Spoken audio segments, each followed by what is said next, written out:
the Film Library, a Kanopy podcast. I'm your host, Daniel Thompson, joined as always by my co-host, Alonso Duralde. Alonso, how you doing, sir?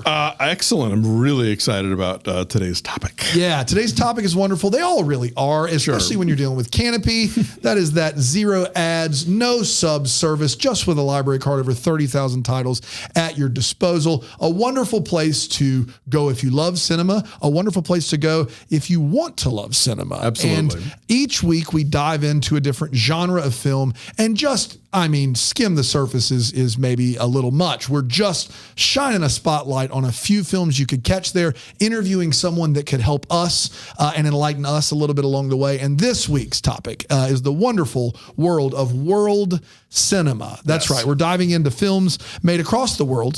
Sometimes in America, we can forget that everyone else in the world has cameras as well, and make some of the best movies that have ever been made. I know you're very, very excited about this as well. Yeah, I'm the child of immigrants, so I've always been kind of clued into, cultures that were not necessarily, the United States.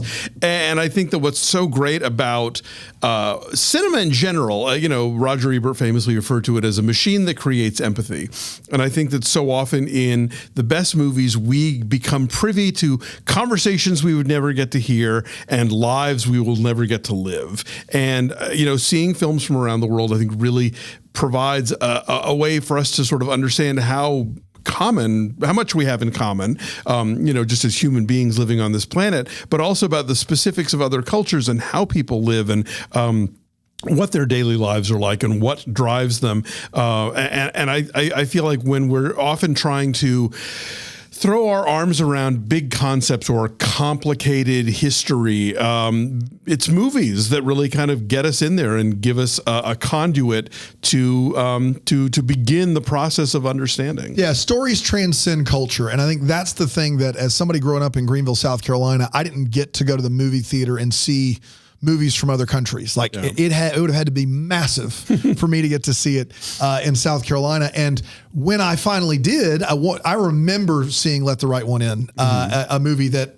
on Kanopy, if you can believe it, and how blown away I was at the idea that, and I think you mentioned it in a previous episode, but Bong Joon-ho, the 1 inch hurdle of subtitles, which keeps us from so many great stories, so many great experiences.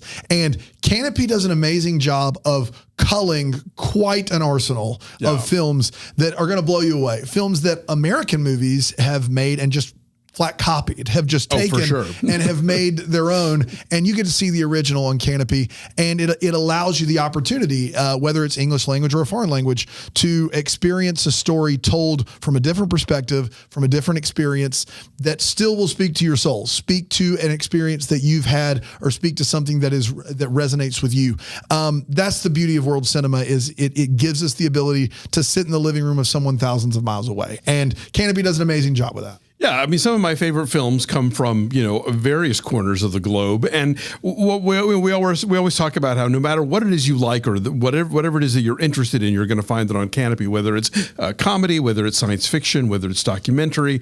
And all of those genres exist in a very rich way in the international setting as well. So whatever it is you like, you get to enjoy that genre, but from a completely different part of the planet, and find all the things that you love in the genre, while also learning about how people who don't look like you, don't live near you, go through their daily lives. That's a good point, Alonso. This genre really is genreless, right? Like every other genre we're doing is specific to one type of film. What we're saying is you can find horror, sci-fi, LGBTQ, book to screen adaptations. You can find all of these genres in world cinema, and you should, because they're some of the best films that have ever been made. And so getting to experience the thing you love that's comfortable for you, which is probably something in your own language that you've seen a dozen times, seeing it done by someone else on a different point on the map, is great. It helps you become a better film goer and a film watcher,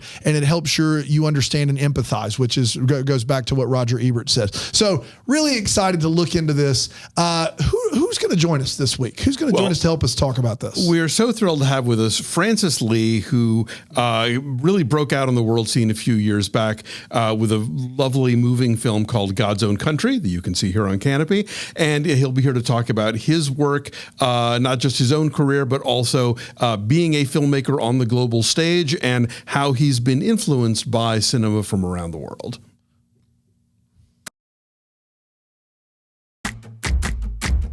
Here's the Film Library trivia question for today. This well-known Danish actor stars in many of Thomas Vinterberg's films, including The Hunt and Another Round. Think you know the answer? Find out after the interview.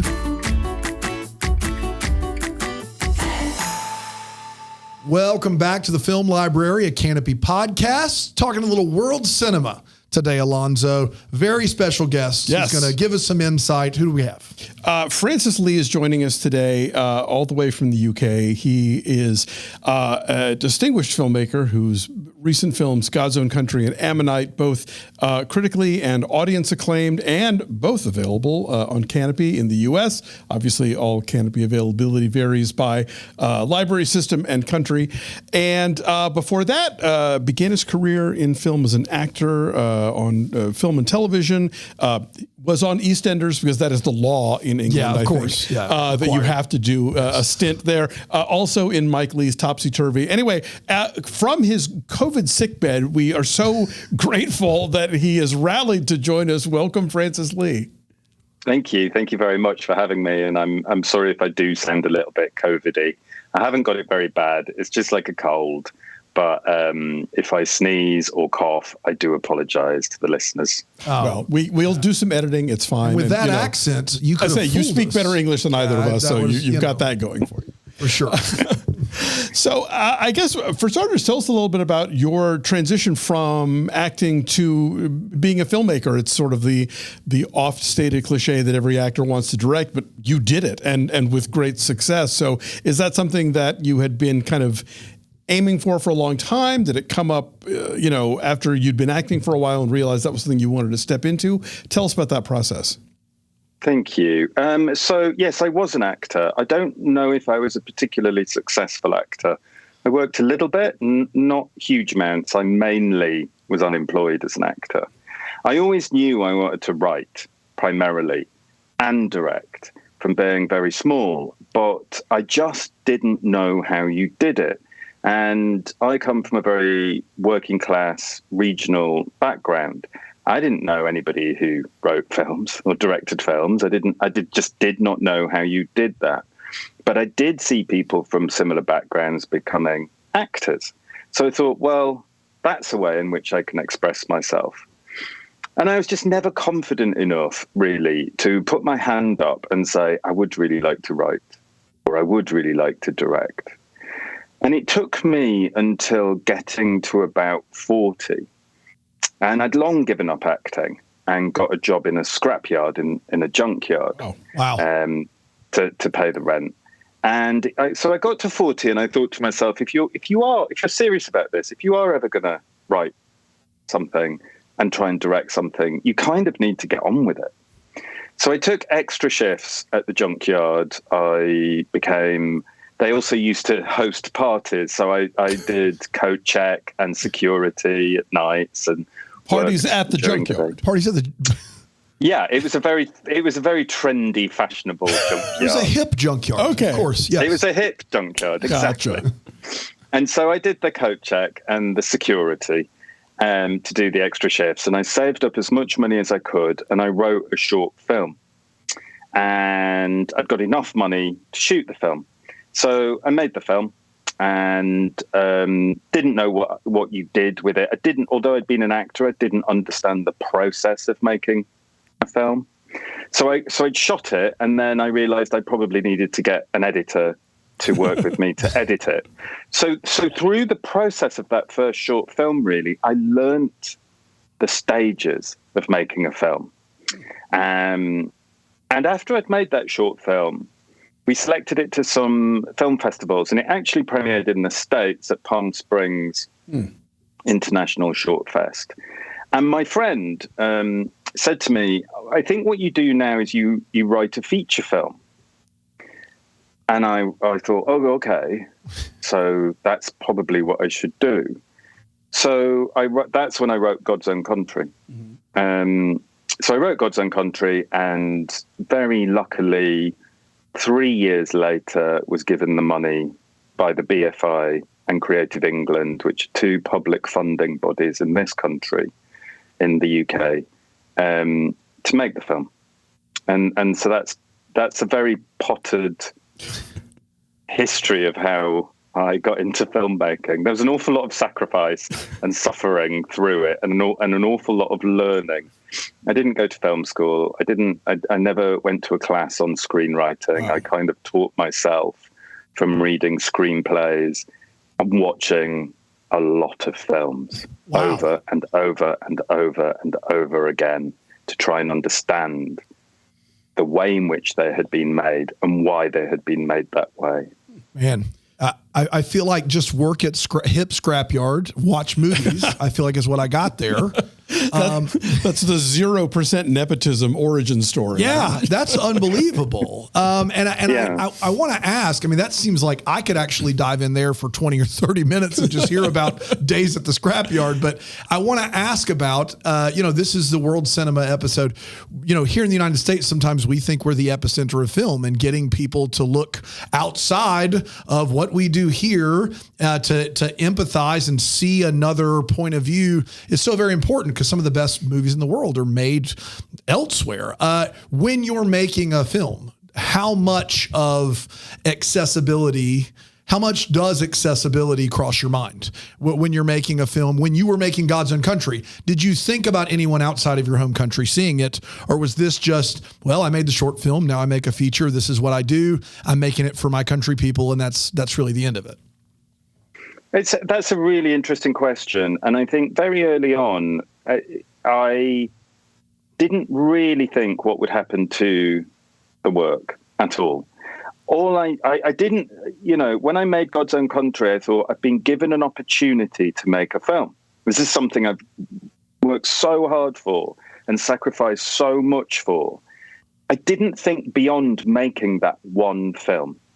I didn't think this is the beginning of a career, or after I've made this film, I'll make another one. My intention was to make that one film. And my intention, as I say, I came to it later. So I was in I ended up being about 46, I think, when we shot God's Own Country.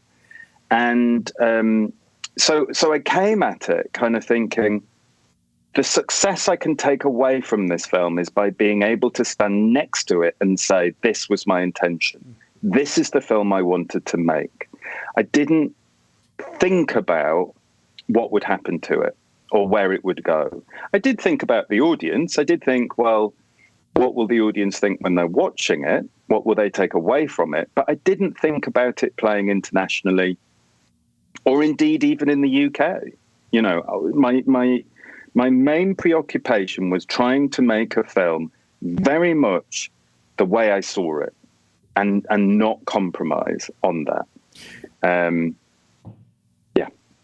Well, there is this idea that the more, specific a filmmaker gets about the story they're telling, that the more universal it becomes. That even if your movie is set in the other side of the planet from people who are loving it, if they recognize the family dynamic, if they recognize, a character's yearning in any way, then those are universal concepts that everybody can figure out. You are from Yorkshire, and you have this film that is shot in a very much this rural agrarian setting. So clearly, this is this country, these people, and I think that's a way that anybody can lock into that story, because they are so specific. There's something so specific about the way you've told that story, based on your own background, that I think permeates any other kind of language or other differences that other, people in other parts of the world might have.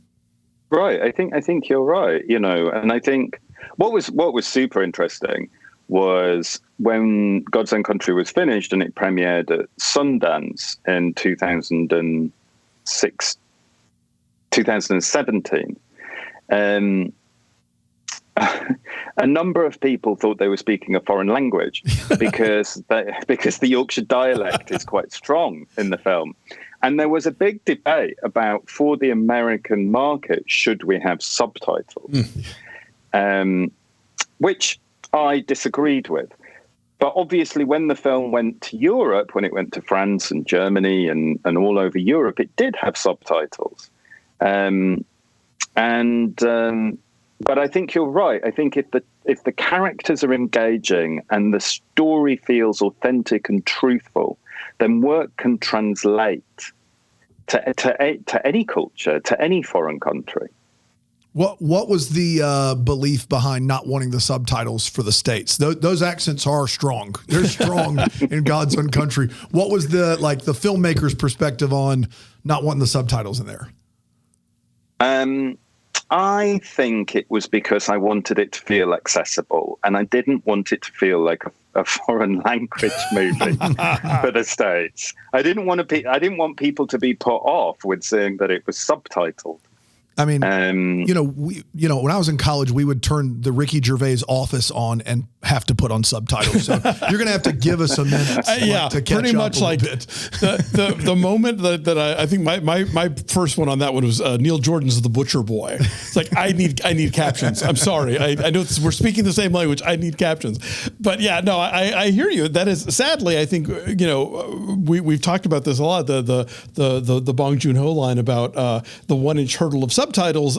Americans particularly, I think, have an issue about that, and maybe that's in other countries as well. But we are here talking about international cinema, so I was curious when you talked about watching a lot of films over and over again and sort of being inspired by them and learning the craft of cinema. What were some of those movies, and beyond ones that were in English, what were some of those movies for you? I'm a huge fan of Jacques Audiard, the French filmmaker, and the Dardenne Brothers. Yeah. I would watch. There's a movie called A Kid with a Bike, which I think is a Dardenne brother movie, which I think is utterly sublime and heartbreaking, and so beautifully crafted and subtle and real and truthful, and has such a kind of almost a documentary style to it, that I watched that.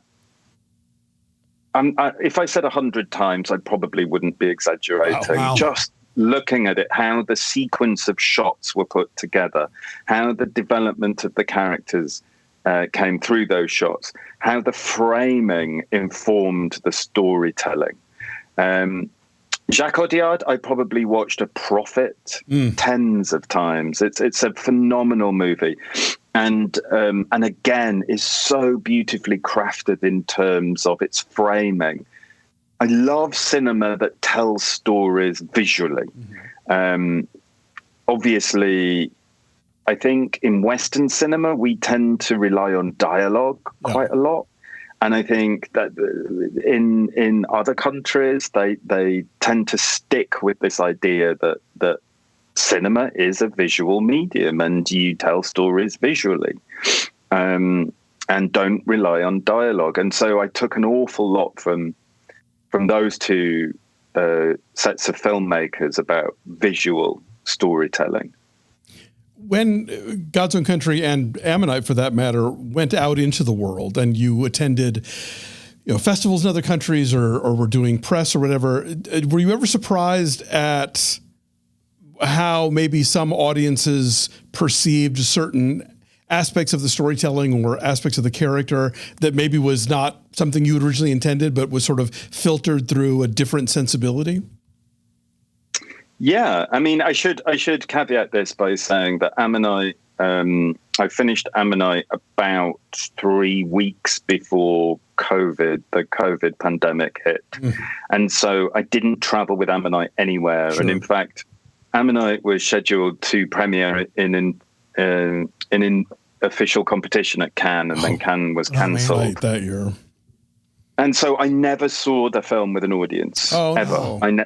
I never physically was present for a Q&A with Ammonite. So it was a very different experience. But if I talk about God's Own Country, I think it was the perception of the world that I found super interesting. So this idea that in a rural community in the north of England, there was a perception that some audiences had, particularly in America, that community would be inherently homophobic. And that would be the issue with the relationship at the heart of that movie, would be the external homophobia. And obviously I'm from that community. I still live in that community. And it was something I'd never experienced myself. So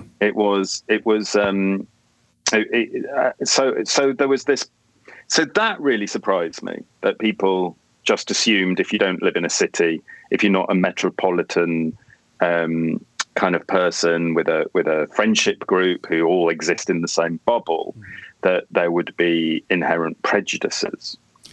And I think the other thing that always surprised me, because I come from, the movie is about the farming community. It's all set on a sheep farm. And I come from the farming community. I grew up on a farm. And the way in which people responded to the animals in the movie, the sheep particularly, really surprised me. Their kind of perception of them, how they were cared for, what they were doing with the animals, and so on and so forth. Because to me, it feels very natural and feels very day to day. But it was super interesting to see other people's perception of that. Was it concern about their welfare, or? Yeah, there was a lot of concern about their welfare. But of course, you know, as farmers, you care deeply about the welfare of your livestock, because they are your livelihood. And so farmers care for their beasts incredibly well. But I think it was also some of the practices that that the farmers did in the film that people, I think, were concerned by. Well, yeah, I mean, I will say, I think in the United States, it's more common for gay men who grow up in small towns to eventually flee to a city than to stay at home. But a lot of them do. And there are certainly, you know, it's not a monolith, but I can also see it's not a hard leap for an American audience to think, oh, small agrarian community, get out, you know? Yeah. A lot of history there. Yeah. Ammonite did spawn a Saturday Night Live sketch, so I mean, there's that. Did you enjoy that?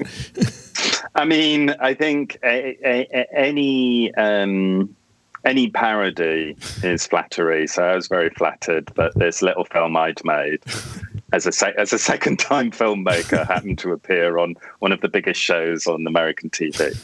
Of course. Can we talk about access for a second? You talked about watching all these films, even as little as 10 years ago when you're starting this process, the access that you could possibly have now, thanks to a Kanopy, where they have quite a library of worldwide films. How does that change a filmmaker's ability just by sheer access to going, I don't have to have a hard copy of this. I don't have to search for it. I don't have to order it. I have all of this at my fingertips from around the world. If there's a starting filmmaker right now who's going to take the same path you do, maybe without the hip scrapyard, but aside from that, like watching all these films, the access, like how would you go about it? Would it be almost overwhelming to try to find your niche when you have all of this at your fingertips? I think it's fantastic. I think it's utterly wonderful. I think, I think Kanopy is such an incredible and valuable resource that people can access all of these fantastic films through the library networks. It's just mind-blowing to me, and I wish I'd had that. I think that would have given me a much better education in filmmaking than me buying, saving up and buying DVDs. I think that you, as an aspiring filmmaker, you should try to watch everything you can absolutely everything, every genre, every type of film. I've learned so much from watching 1980s American studio movies, or comedies, or horrors, or thrillers, or whatever it is, European art house. You can take something away from anything you watch, and to have such a valuable resource as Kanopy, I think is just fantastic. It's like something to be completely celebrated. Sure. I know you are currently under the weather. I'm curious what you might have in the hopper for the near future. Oh, work-wise? Yes. Well, yes, I haven't had to go back to the hip scrapyard yet.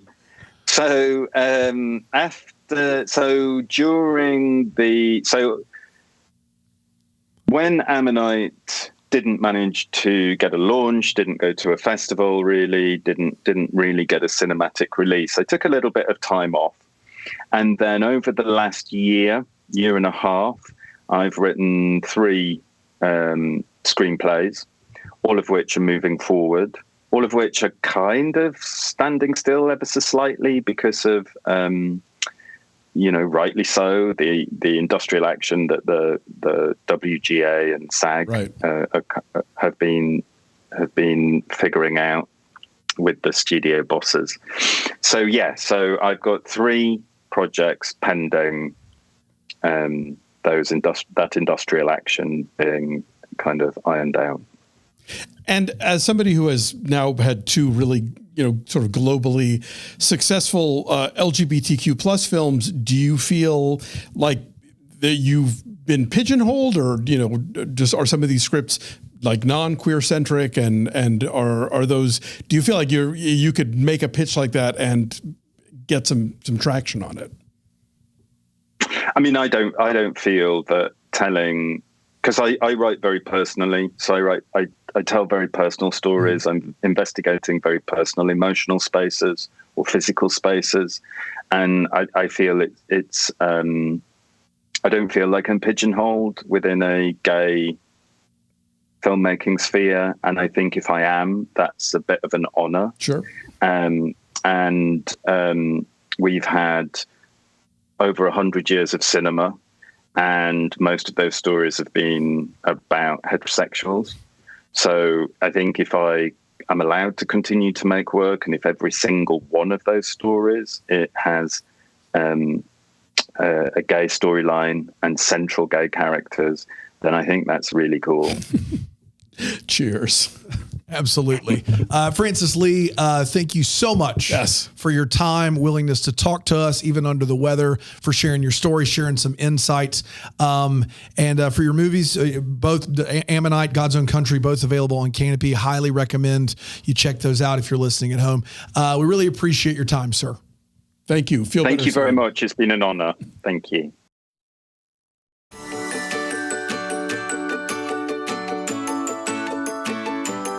It's time to find out the answer to today's Film Library trivia question.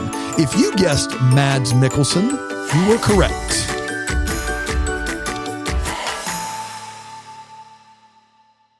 Welcome back to the Film Library, a Kanopy podcast. Boy, Francis Lee was great, wasn't he, Alonso? I did not know the scrapyard story. That's some good stuff. I mean, double shifts at the old scrapyard, hosting the parties at night, working on your film. I mean, that's the American dream in the UK is what that is. Pretty much, yeah. Like you can be from farm country and still break into the pictures. So that's exciting. So yeah, we talked about international cinema with him, and Kanopy has an incredible menu of offerings. Again, may vary from place to place, but you can track down all kinds of amazing titles here. For starters, Francis mentioned in the interview the Dardenne Brothers, The Kid with a Bike, which is one of their greatest films, and it's streaming here on Kanopy, as is their Academy Award nominated 2 Days, One Night, where Marion Cotillard gives a gutting performance as a factory worker trying to save her job over the course of a weekend. Young Ahmed, a couple other films from them. They're really 2 of the most exciting directors who've been around now for decades, but they keep it lean. They keep it very much, their work is always sort of on the side of the oppressed, on the side of working people, and you can get get caught up with them here on Kanopy. Yeah, some of my favorite films, worldwide or American cinema, are on Kanopy. One of my favorite horror movies of all time, The Babadook, is Australian film. We'll talk about it more in the horror Kanopy episode, but a fascinatingly fun, scary, devastatingly dark portrait of a mom, and it's right there on Kanopy for you. Also, Taika Waititi, who you know from Thor and from all these other big things. He made a little movie in New Zealand called Hunt for the Wilder People. Yes, and I adore this movie. Very funny, heartfelt. Sam Neill's in it, and I always send people to that movie, and you can find it right on Kanopy. And again, it's worth pointing out. I think a lot of times people think, oh, a subtitled movie, it's going to be heavy and impenetrable. And a lot of great foreign comedies, a lot of great foreign horror movies, not just the Babadook, but the if you want zombies, you've got the Korean classic Train to Busan. You want vampires, you've got Let the Right One In. So great. So no matter what your kind of movie is, they make it in other countries, and you can see it here on Kanopy. Yeah, and you and I watched Wanuri's Rafiki a few years back, and it's a wonderful love story. It's a Kenyan film. High recommend. Two young girls falling in love, banned in Kenya at the time that it came out, but went on to play the Cannes Film Festival, and she's gone on to direct more films in the United States. But yeah, Rafiki is dynamite. Another show that we did for another podcast was Another Round. Yeah, with a great Mess Mikkelsen lead performance. Oh, he's wonderful. Danish film, really, really good stuff for sure. And I think just from these suggestions, world cinema isn't homework, guys. No. It is super entertaining.